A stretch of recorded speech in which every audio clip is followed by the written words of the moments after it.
Noida's Nithari Celia killings accused Moninder Singh Pandher has been released from the Luxor jail in Greater Noida.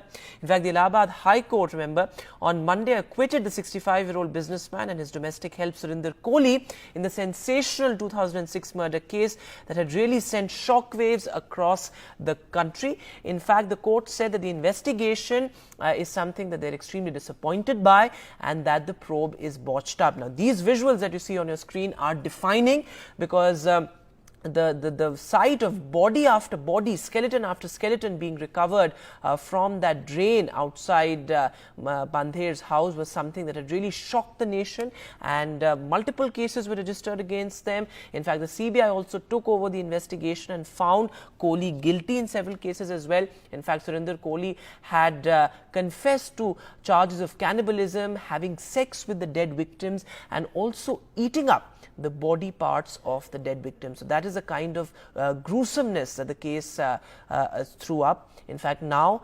Pandher has been released, and this is something that has really shocked the nation. My colleague Shubhang was on the spot and he sent us this report. The infamous Nithari killings of the year 2006 and one of the accused, Moninder Singh Pandher, has been released from the jail today. This comes after, on Monday, the Allahabad High Court pronounced him innocent, saying that the CBI investigations were definitely not in the proper manner. The more angles they could have seen during the investigation. So saying that they have pronounced him innocent. Right now I'm standing just outside the jail premises where he was locked. The team of his lawyers was definitely here since morning, and he has left with his team of lawyers. Well, definitely, according to the sources, he is definitely going outside Delhi, and maybe he's going to Chandigarh where his family is living. But now he's a free bird. This comes as a shock for the people, the parents of the children who lost their lives. They have been fighting for 17 years to get justice. But due to the carelessness of CBI and the other agencies involved in the investigation, he is out as a free bird. Shubhang Singh Thakur, NDTV, Noida.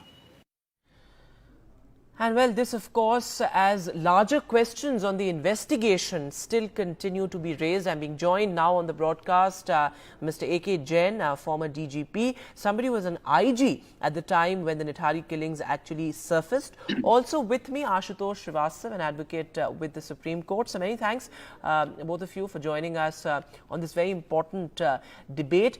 A.K. Jain, first to you, because you were really somebody who has seen the Nithari killings very closely. Larger questions on the investigation still remain. It was a 17-year-long investigation, and despite that, the investigating agencies could not prove that these two had killed the women and children who died in the Nithari killings. In fact, the court also called the investigation botched up. How do you look at this? Because 17 years later, did no one kill those children and women? First, let me make it clear, I was not posted in that area. I was posted at Lucknow as IG. But I am aware as a police officer, I am aware of the killings, of the investigation which took place. Investigation was with Noida police only for 10 days. And after that, because of hue and cry and because the case was of national importance, it was transferred to CBI for further investigation. Acquittal from Allahabad High Court, in my opinion, is very unfortunate, because Noida police was 100% convinced that Surinder Kohli is behind the brutal killings and sexual assaults. Whereas CBI later on was of the opinion, because on your channel only, Arun Kumar was also there, ex-joint director of CBI of UP cadre. I was also there. He said that our stand has been vindicated, and if Pandher has been let off, so that was our stand also, that Pandher was not involved in killings, because when the killings took place, most probably he was out to Punjab or he was in Australia. Right. So that was confirmed by CBI. But as far as acquittal of Surinder Kohli is concerned, it's very shocking, and I am of the opinion, confirmed opinion, that government and CBI should move Supreme Court as early as possible. In They fact, should that is hire something that proper. the UP government has also said, Yes, that they will be, they could move the yes. Supreme Court if need be. But Ashutosh Yes. Srivastava, going across to you, because on the ground, when I spoke to the parents of the victims, they were completely shattered. In fact, many of those parents could not even come out to speak to me, because for them it was extremely heartbreaking that 17 years later justice is denied to them. Yes. How do you look at it? I mean, a 17-year-long investigation and then an acquittal. So it's not even justice delayed. In a sense, it is justice denied to these parents who are in complete shock now. See, so far as I know, they were convicted firstly in 2015 for one or two cases, and then in 2017. Yes. So the investigation was over by then only, and they were behind the bar since 2007 when they were arrested. Firstly in 2007. So they were behind the bar for almost 17 years. See, I would say that Allahabad High Court has, came to a conclusion that there is no sufficient evidence to prove the guilt of the accused, except, the kind of suspicion one can have on them. And also it has pointed out on the way the evidences were collected, and also, the organs trade issue was not addressed by the investigating agency in a proper manner. See, I feel initially when the matter was with the police authorities and not with CBI.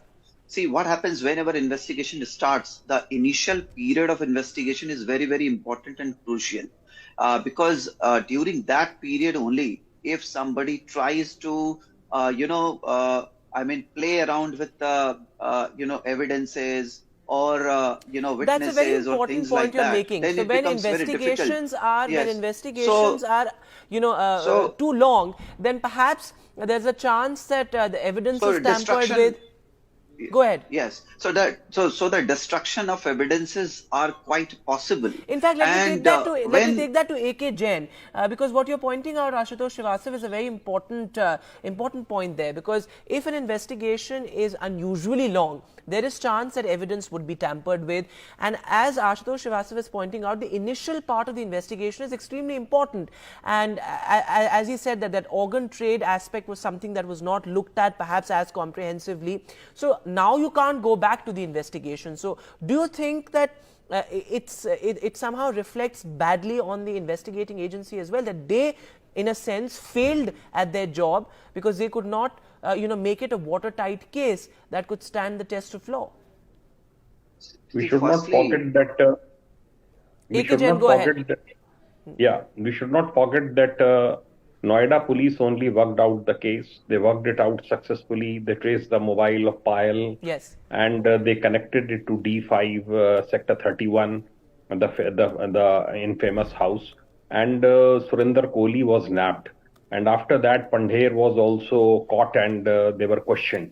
It's a different thing that Noida police didn't agree 100% with the theory of Noida police, and they were of the opinion that Pandher was involved in immoral trafficking act and pornography and other things, but was not actually involved in dismemberment of children or killing them or sexually assaulting the dead children, ladies.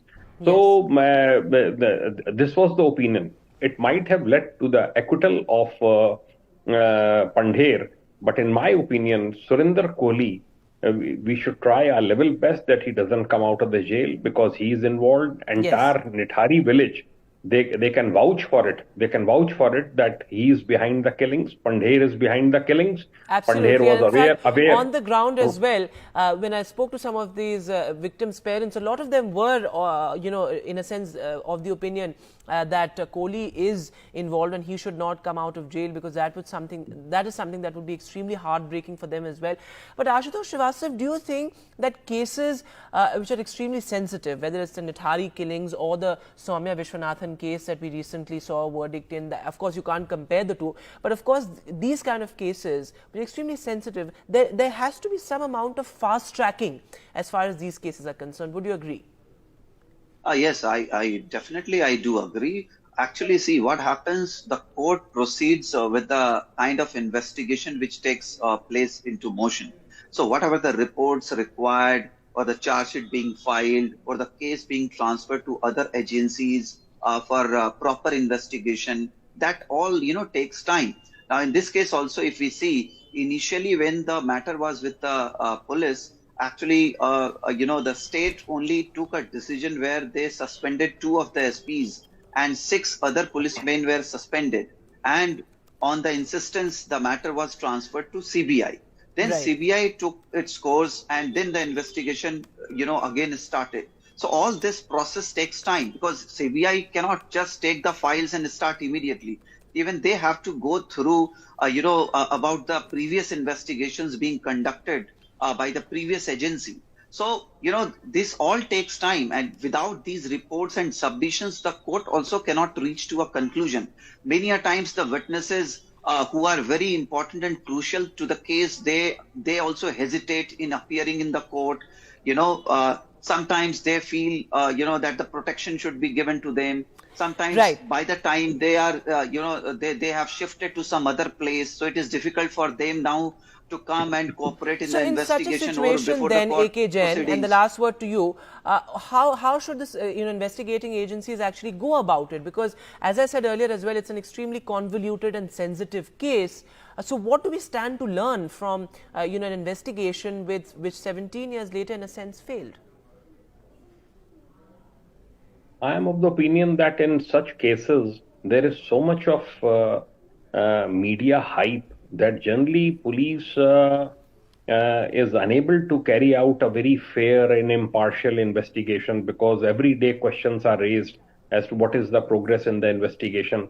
In this case, in my opinion, judges relied, of High Court relied, honorable judges relied more on the shortcomings of the investigation. The same evidence was produced before the CBI judge at Ghaziabad, and he or she was of the opinion that it should be considered rarest of the rare case. But the honorable judges here were of the opinion that confessions were under. I think there was beating and Right. he was tortured, and that's why he gave this confession. You see, there is a narco-analysis test also, which Yes. is not done in the presence of police officers, and in which he confessed that he has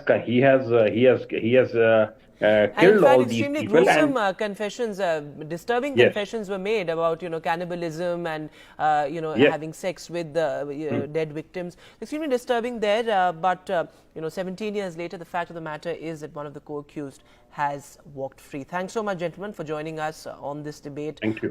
this evening.